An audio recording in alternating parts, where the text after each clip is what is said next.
I'm heading for the platform on Junee Railway Station. In these days so dominated by the car, it's hard to fully grasp how crucial railways once were, or the vast wealth they brought to country towns. Junee was one such town. It grew up around the great railway expansion of the 1860s and 70s. It was a town built anticipating the arrival of the Great Southern Railway Line. To this day, the railway line still both unites and divides this historic town. Surrounding the station and the railway line are a wonderful collection of civic buildings, banks and shops. But it's the old hotels that really speak volumes about the glory days of rail.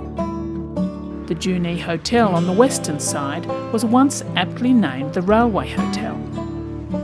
The most visually striking of them all is the former Loftus Hotel, the oldest and grandest of those that remain.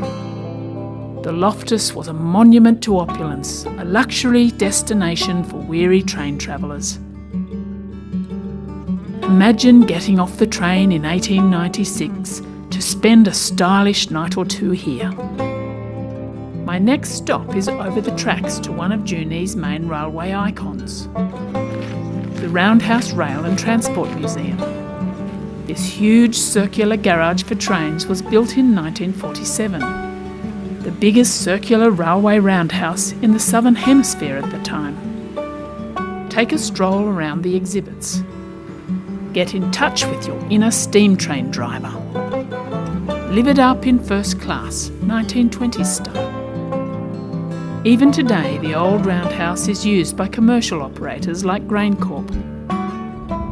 Time for a spot of lunch at another famous local landmark, Junee Licorice Chocolate Factory. It's inside a restored 1930s flour mill. A popular place for a light lunch, a coffee and a sweet treat. There's one more place I want to see while I'm in town.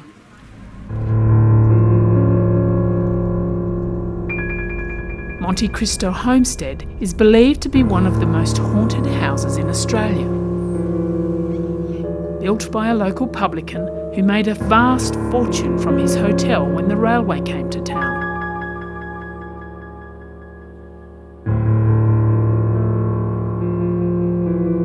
The Victorian-era antiques do give it a sort of caught-in-a-time warp feel, and you could easily let your imagination run away. If it's not haunted, it should be. To be honest, the doll museum next door was a good deal scarier and well worth a look. The number and variety of dolls is astonishing. A spooky and quirky way to end my visit to historic Junee.